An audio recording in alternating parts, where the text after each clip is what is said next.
La vida de Eric Liddell. Capítulo 5. Contra todo pronóstico. El día después de la ceremonia de inauguración era domingo, pero no un domingo cualquiera, sino el día en que Eric había rehusado correr. Harold Abrahams, un estudiante de la Universidad de Cambridge, se alineó con sus contrincantes para intentar clasificarse en la final de los 100 metros planos por Gran Bretaña. Mientras tanto, a Eric Liddell no se le veía por ninguna parte. Se hallaba en la iglesia de Scots Kirk, al otro extremo de la ciudad. Mientras estaba celebrando la carrera de los 100 metros, Eric presentaba una de sus charlas a la congregación. Cuando salió de la iglesia, se enteró de la buena noticia de que Harold Abrahams había vencido en su eliminatoria y pasado a la final. Eric se entusiasmó. Tal vez Gran Bretaña conseguiría su oro, después de todo. Y eso exactamente fue lo que pasó.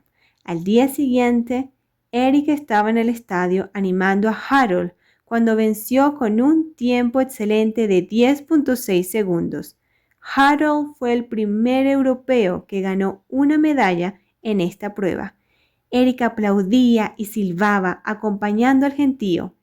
Cuando la bandera de la Union Jack se izó sobre el Estadio Colombes y se entonó Dios salve a la reina, Eric se sintió orgulloso al observar la medalla de oro en el cuello de Harold Abrahams. Pero al mismo tiempo sintió una especie de tristeza. Quizá podría haber sido él quien subiera al podio para recibir la medalla. Con todo, no lamentó su decisión de no correr en domingo. Por supuesto, el hecho de que Gran Bretaña hubiera ganado la deseada medalla de oro le ayudó a sentirse mejor. Se consoló pensando que la prensa dejaría de publicar cosas terribles acerca de su persona y se concentraría por fin en los eventos que iba a participar. Aquella noche, Eric durmió muy bien en el Hotel Louvre. Se levantó temprano al día siguiente para asegurarse un viaje tranquilo al estadio. Varios de los atletas que se hospedaron en París tuvieron que hacer frente a la angustiosa situación de no poder encontrar un taxi o un vehículo privado que les llevara al estadio y llegar a tiempo para competir en sus pruebas. Eric llegó con tiempo más que suficiente. Salió del vestuario ataviado con el uniforme nacional británico, pantalones cortos y camiseta blanca de manga corta. Comenzó a hacer flexiones de calentamiento para la eliminatoria de los 200 metros. Harold Abrahams corría en la misma prueba. Finalmente llamaron a los atletas a la línea de salida. Tan pronto como sonó el pistoletazo, Eric y Harold se lanzaron a la pista y ambos clasificaron para la final. La gente que sabía de atletismo no tenía muchas esperanzas de que alguno de los dos quedara entre los 3 primeros. Los atletas norteamericanos que corrían dicha final eran favoritos para ganar todas las medallas. Eric Liddell y Harold Abrahams se colocaron en la línea de salida de la final de los 200 metros, al lado de otros 4 hombres, todos norteamericanos. Cuando sonó el pistoletazo, estos hombres tomaron la delantera. Eric, no obstante, tuvo una salida lenta, pero en la línea de meta se las arregló para superar a Harold Abrahams y a 2 americanos. Los otros 2 cruzaron la meta antes que él, y Eric obtuvo la medalla de bronce para Gran Bretaña. Harold Abrahams llegó último. La final de los 200 metros dejó bien claro que los norteamericanos eran los atletas más rápidos de los Juegos y que probablemente también resultarían vencedores en las demás pruebas, especialmente la de 400. Sin embargo, corría el rumor de que los suizos contaban con un atleta que podía ser capaz de conquistar una medalla. Gran Bretaña podía haber tenido una oportunidad si Guy Bolter no se hubiera lesionado justo antes del comienzo de los Juegos. Boulter había ganado una medalla de plata en esa prueba en Amberes en 1920. Los entrenadores británicos le vendaron la pierna lesionada para que pudiera correr, pero le dolía al agacharse. Guy Boulter tendría que arrancar de pie, lo que hacía más difícil que pudiera ganar. Eric también participaba en esta prueba, pero los 400 metros no eran su especialidad y nadie le daba como favorito para ganar una medalla. Las eliminatorias de los 400 metros se celebraron un jueves, el día más caluroso de los Juegos hasta la fecha. La temperatura subió hasta 45 grados. El calor no afectaba normalmente a Eric. Como a la mayoría de los corredores, les gustaba el calor porque los músculos se vuelven más blandos y flexibles. Pero esta temperatura era demasiado alta para correr. Carrera de 10.000 metros de campo traviesa se había corrido aquella mañana temprano y de los 38 atletas que comenzaron la carrera, solo 23 llegaron a la línea de meta.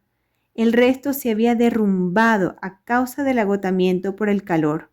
Los periódicos apodaron el Estadio Colombes La Caldera, nombre muy adecuado para aquel día.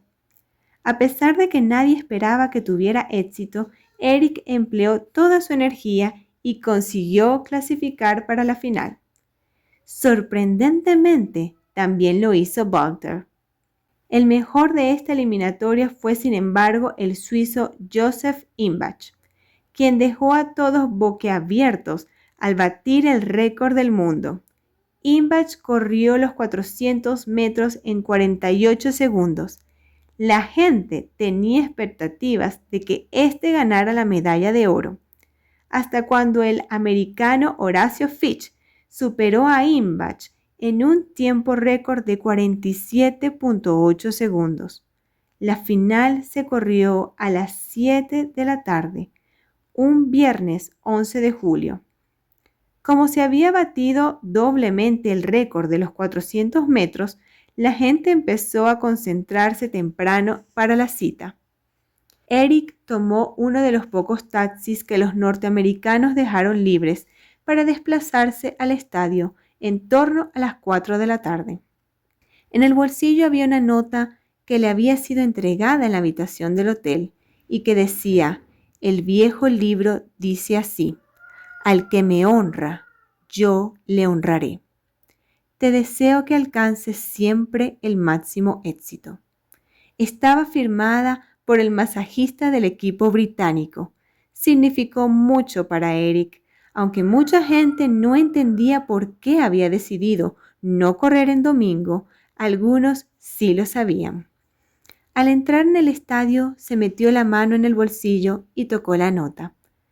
Pasara lo que pasara, en la final de los 400 metros, Eric sabía que había honrado a Dios y que eso era más valioso que cualquier medalla olímpica.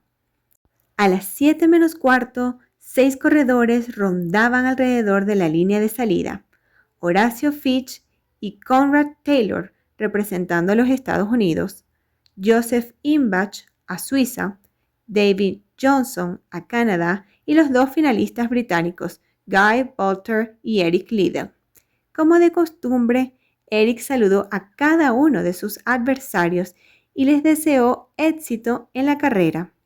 Los espectadores no pasaron por alto el detalle de que Eric, con una estatura de solo 1.75, fuera el más bajo de los participantes. Por supuesto, aquel que supiera algo de atletismo tenía que saber que para ser bueno en los 400 metros, un corredor ha de ser alto. Eric podía ser un buen velocista, pero para esta distancia, tener piernas largas daba clara ventaja. Algunos minutos antes del inicio de la carrera, se sortearon los carriles por los que corrían los atletas. Eric se vino abajo cuando extrajo la tarjeta con el número 6. Esto significaba que corría por el carril exterior. Comenzaría ligeramente por delante de los demás y perdería gradualmente esa ventaja al llegar a la curva. Significaba que Eric no podría ver dónde estaban los otros corredores a menos que estuvieran batiéndole. La pista de Colombes era la más larga de los otros estadios. Como tenía 500 metros de perímetro, la carrera de 400 solo se recorría una curva, con lo que la carrera concluiría 100 metros antes de la línea de salida. Eso hacía más difícil correr por el carril exterior. Eric sacó su paleta de una bolsita de cuero que llevaba consigo. Colocó los pies donde quería que estuvieran a la salida e hizo 2 marcas en el suelo. Luego utilizó la paleta para escarbar 2 pequeños agujeros para las punteras de su calzado, en donde había hecho las marcas.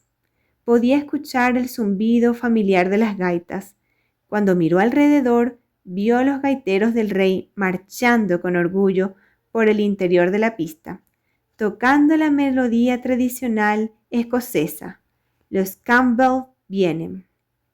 Eric sonrió y les hizo un saludo con la mano mientras devolvía su paleta a la bolsa y se la pasaba a su entrenador. Era el único escocés en la final que sabía que los gaiteros tocaban para él. De pronto, la música de gaitas se acalló y se llamó a los atletas a sus puestos. Eric se agachó en la línea de salida. Echó una mirada de reconocimiento a Guy Bolter, quien volvía a tomar la salida sin agacharse, mientras esperaba el único sonido que ahora importaba. El estallido de la pistola anunciaba la salida. Eric sintió la tensión de todos los músculos de su cuerpo. Cuando la pistola sonó, Eric se inclinó hacia adelante, echó la cabeza hacia atrás y adoptó su extraña postura de carrera.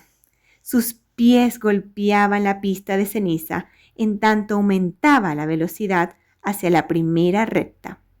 Al tomar la curva, el lugar donde los corredores se juntan, esperaba ver a Horacio Fitch y a Joseph Imbach por delante de él. Después de todos, ambos habían establecido los nuevos récords del mundo en esta distancia durante sus eliminatorias. Como vio que no iban por delante, Eric echó su cabeza hacia atrás y obligó a sus piernas a ir aún más veloces. En menos de un minuto, todo había terminado. Eric fue el primero en cruzar la meta. Había ganado contra todo pronóstico.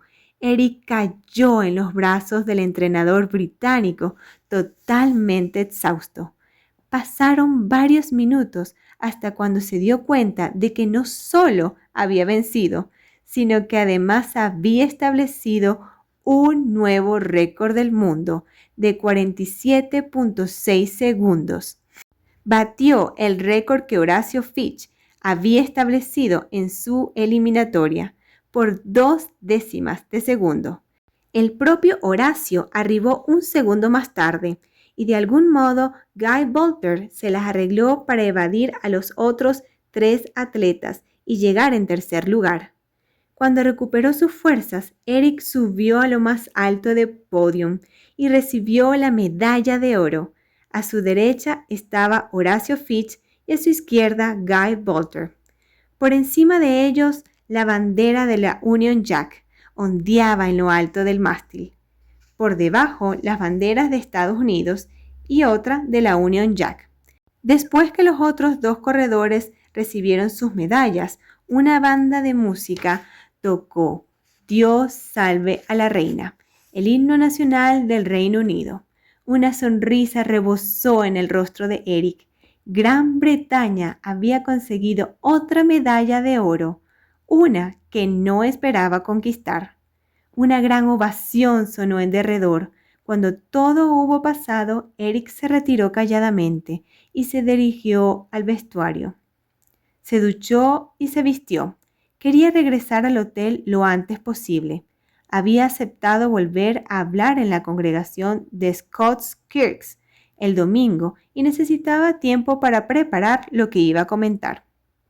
Al día siguiente, sábado, el aplauso de la victoria de Eric se escuchó por todo París y resonó por toda Escocia. Los periódicos que le habían criticado ferozmente por no correr los 100 metros planos en domingo, ahora intentaban excederse en alabanzas.